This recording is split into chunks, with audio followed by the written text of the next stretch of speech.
सोनापुर नामक गांव के पास एक जंगल होता था। उस जंगल में पृथ्वीराज नाम का एक आदमी जंगल का अफसर था। वह अपने परिवार के साथ जंगल में एक खूबसूरत बंगले में रहता था। हर रोज पृथ्वीराज अपने काम पर चला जाता। पृथ्वीराज की पत्नी पायल एक खेल क्षेत्र चलाती थी। वह उस खेल क्षेत्र में 3 घंटा काम करती थी। एक बेटा था अर्जुन। वह हर दिन स्कूल जाता था और फिर स्कूल के बाद घर वापस आकर वो भी बाकी बच्चों के साथ खेल क्षेत्र में खेलता था।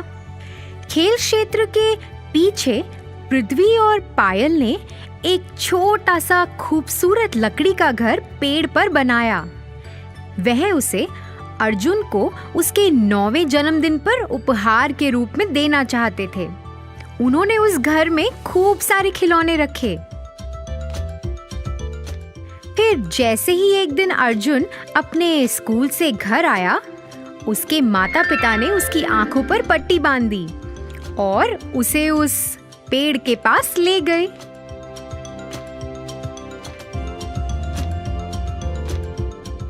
जैसे ही अर्जुन ने वह घर को देखा, वह बहुत खुश हुआ। वह अपना आधा दिन उस लकड़ी के घर में ही बिताता था। एक दिन अर्जुन उस घर से अपने घर की ओर भागता हुआ आया। उसने एक चित्र बनाया था। भागते भागते अर्जुन का पैर फिसला और वह जमीन पर गिर गया। उसने जमीन पे सीप के आकार का एक शंख देखा। उसे उत्सुकता हुई कि ये क्या है, तो उसने मिट्टी में अपना हाथ डाला और उस सीप को निकाल लिया। जब उसने उसे खोला तो उसमें 2 चमकीले सुनहरे रंग के अंडे थे। हाँ हाँ, ये तो कितने सुंदर हैं। मैं तो इन्हें अपने लकड़ी के घर में रखूंगा। अर्जुन उन अंडों को लेकर अपने लकड़ी के घर में चला गया।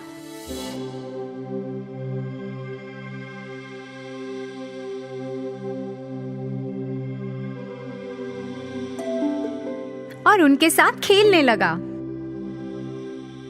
जैसे ही वह खेल रहा था, अर्जुन की माँ ने उसे पुकारा। अर्जुन घबरा गया कि कहीं उसकी माँ को पता ना चल जाए और वो उसे डांटे ना। उसने फटाफट से उन अंडों को एक कपड़े के अंदर छुपा दिया और वहां से नीचे चला गया। फिर अगले दिन जब अर्जुन वापस उस लकड़ी के घर में आया, उसने उन अंडों को खोजना शुरू कर दिया। उसे ये देख के बहुत हैरानी हुई कि एक दिन में ही अंडे बड़े हो गए हैं। वह उन्हें आश्चर्य से देखता रहा कि कैसे एक दिन में अंडों का आकार बड़ा हो गया है। देखते ही देखते अंडे दिन ब दिन बड़े होते गए। अर्जुन अब 11 साल का हो गया था और अंडों का आकार तो बहुत ही बड़ा हो गया। अर्जुन को ऐसा लगा कि अब तो उस लकड़ी के घर में इन्हें छुपाना नामुमकिन है। तो उसने सोचा कि अब वह उन अंडों को कहीं और जाके छुपाएगा। दूसरा स्थान खोजने के लिए वह अपनी साइकिल पर घर के आसपास देखने लगा। उसने एक पुराना सा घर देखा। उसने सोचा कि यह अच्छी जगह है जहां वह अपने अंडों को छुपा सकता है। वह जल्दी अपने घर वापस आया, उन अंडों को लिया और जल्द ही उस पुराने बंगले की ओर चला गया। उसने उन अंडों को वहां छुपा दिया और उसके बाद वह वहां कभी नहीं गया। उसे तो उस घर से डर लगता था क्योंकि वह भयानक था। ऐसे ही कुछ साल बीतते गए। अर्जुन के 18वें जन्मदिन पर अर्जुन हिमेश को अपने साथ उस पुराने बंगले में चला गया। जैसे ही उन्होंने घर का दरवाजा खोला, दोनों आश्चर्यचकित रह गए। अंडे तो उनसे भी बड़े हो गए। ये क्या था? इतने बड़े कैसे हो गए अंडे? क्या ये सचमुच के सुनहरे अंडे थे? उनके दिमाग में ऐसे ख्याल आने लगे। दोनों ने तय किया कि वह अंडों का राज जानेंगे। इसीलिए वह पुस्तकालय में चले गए और कुछ किताबें पढ़ने लगे जिससे उन्हें अंडों का ज्ञान हो। पढ़ते पढ़ते अर्जुन को कुछ प्राप्त हुआ। अर्जुन ने यह पढ़ के हिमेश को सुनाया कि ये सुनहरे अंडे तो बहुत खास हैं। ये शुरू में तो बहुत छोटे होते हैं और सीप के आकार के शंख के अंदर होते हैं, मगर जैसे ही इन्हें कोई छूता है और उस शंख से बाहर निकालता है, धीरे धीरे ये बहुत बड़े होने लगते हैं। जो भी इन अंडों को सबसे पहले छूता है वो इन अंडों का मालिक बन जाता है। ये जादुई अंडे हैं। इन अंडों में इतनी ताकत है कि ये किसी को भी दूसरी दुनिया में लेकर जा सकते हैं। ऐसा करने के लिए अंडों के मालिक को अपनी पहली उंगली अंडों पर रखनी है। एक बार में सिर्फ 2 लोग ही जा सकते हैं। ऐसा करने के लिए जैसे ही वह उस अंडे के अंदर जाएंगे, वह अपनी इच्छा प्रकट कर सकते हैं और अंडे उनकी इच्छा कबूल कर लेंगे। अरे वाह, ये तो कितनी अच्छी बात है। अर्जुन और हिमेश वापस उस पुराने घर में गए। अर्जुन ने अपनी पहली उंगली अंडे पर रखी। जैसे ही उसने ऐसा किया, अंडे खुल गए। दोनों एक एक अंडे के अंदर शामिल हो गए। हमें अंतरिक्ष में ले जाओ। जैसे ही उन्होंने ऐसा कहा, दोनों अंतरिक्ष में पहुंच गए और उड़ने लगे। दोनों ने बहुत मजा उठाया और फिर वापस अंडे में आ गए। उस दिन से दोनों अलग अलग जगहों पे जाते थे। एक बार वह ऐसी दुनिया में गए जहां बहुत प्रकार के फूल थे। उन्होंने आसमान की यात्रा की, बादलों में से गुजरते हुए, और धरती को वहां से देखा। फिर एक दिन वह सोच रहे थे कि अब हमें कहाँ जाना चाहिए। हे अर्जुन, अभी तक हमने कितने प्रकार की जगह देखी है, लेकिन हमें समुद्र की सैर करनी चाहिए। वहाँ तो हम अभी तक गए ही नहीं हैं। हाँ, लेकिन वहाँ हम ज्यादा देर तक रह नहीं सकते।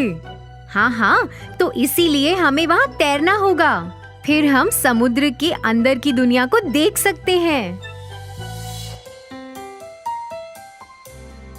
प्यारे अंडे, हमें समुद्र के अंदर ले चलो। जैसे ही उन्होंने अपनी इच्छा प्रकट की, उन्होंने खुद को समुद्र तल पर पाया। वह इधर उधर देखने लगे। समुद्र में भिन्न भिन्न प्रकार की मछलियां थी, फूल पौधे थे और कई अलग अलग तरह के जीव थे।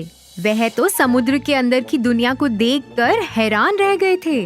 बस वो तो उस जगह का लुत्फ उठा ही रहे थे कि अचानक उन्होंने अपनी ओर आते हुए एक बड़ी मछली को देखा। हे अर्जुन, देखो वो कितनी बड़ी मछली है। हे भगवान, ये तो बहुत भयानक लग रही है। अरे ये कुछ नहीं खाएगी, ये तो सब जादू है। अरे नहीं बाबा, देखो वो हमारी ओर आ रही है। अरे हमें यहाँ से भागना चाहिए। दोनों आखिरकार चिल्लाए।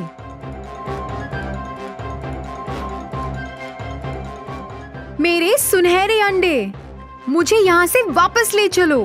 फिर जैसे ही उन्होंने ऐसा कहा, वह वापस अंडों के अंदर आ गए। उन्हें फिर एहसास हुआ कि जादू का तो इस्तेमाल करना उन्हें आ गया है, लेकिन उस जादू की मदद से उन्हें कहाँ-कहाँ जाना है, इसकी उन्हें अभी तक खबर नहीं है। उन्होंने कभी ऐसा सोचा ही नहीं था कि ऐसी भयानक घटना भी उनके साथ घट सकती है। दोनों ने ये तय किया कि अब वह उस जादू का इस्तेमाल नहीं करेंगे।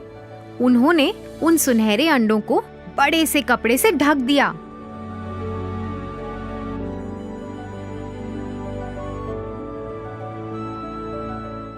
उन्होंने दरवाजे को भी अच्छे से बंद कर दिया ताकि कोई और भी उस घर में ना जा सके।